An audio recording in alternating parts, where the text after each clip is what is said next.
Hi guys, so it's the last day here in the IFSCC Congress in Brazil, and I'm going to do poster presentations for the very last time.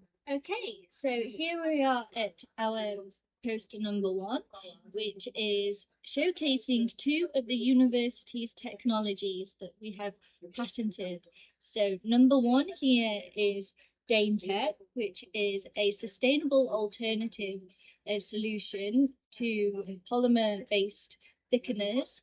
So it's sustainable, it reduces our use and dispensing of microplastics into the environment, whilst being able to really demonstrate the same rheological properties that you can achieve from polymer-based solutions, but without the use of polymers. Our second invention is this biofilm surface layer A. It's a protein that's extracted from Bacillus subtilis, and it demonstrates really high stability for being at the interface and stabilizing interfaces at the oil and water. So here we have an SEM image of a double microemulsion of a water in oil in water system, and we've been able to also demonstrate that it is able to bind to the strands of hair. So here, through fluorescence microscopy, we're showing that the protein remains bound to the hair still after washing with a malsurfactant solution. So if any of this is of interest to you, please do get in touch. Now on to the next poster. Okay, so now we're at the stage of FAM, formulation, application, and microbiome. So here, poster number 2 is about the drying behavior of polymer films. Here we show the difference between the drying behavior of polymer solutions and water. So we can see here we've got the effect of the drying rate of just water as it will dry over time. And we can see there's a huge difference when we add in a polymer. And this rate is affected depending on which polymers are used, as well as the film forming properties when the solution is drying and the structure that the polymer film forms. Our next video here is about the effects of alcohol in soap solutions on the surface properties of skin. So we used measurements like contact angle and FTIR and cryo-SEM to characterize the surface of the skin, looking at its physical and its chemical changes.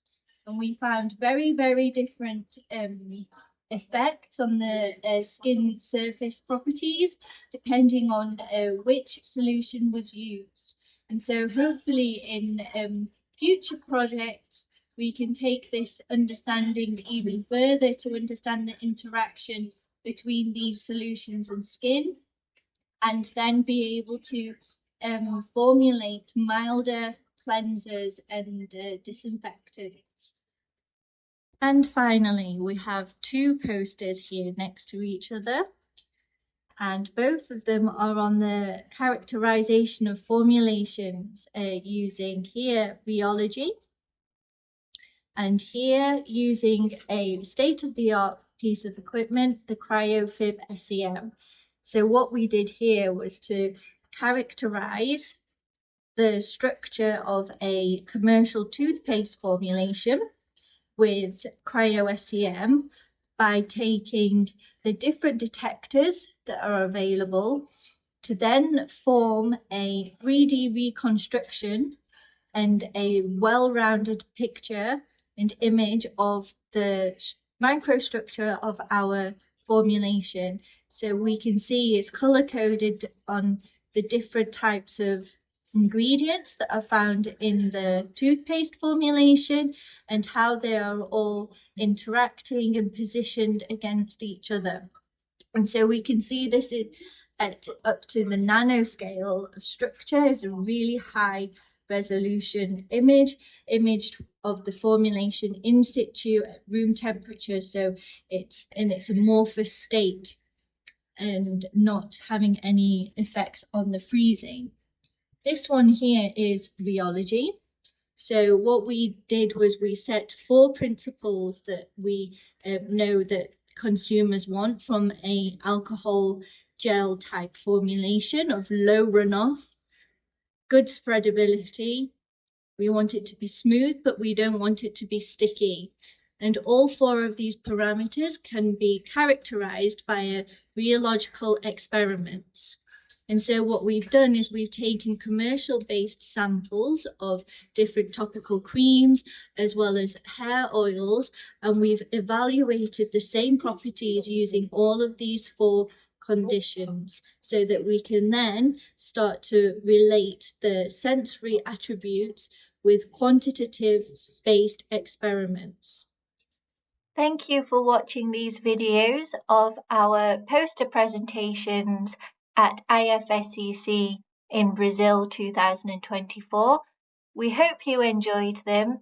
If you are looking for any more information about these posters, or if you want a digital copy of themselves, please feel free to get in touch with me at denise.li@ei.ed.ac.uk. Thank you.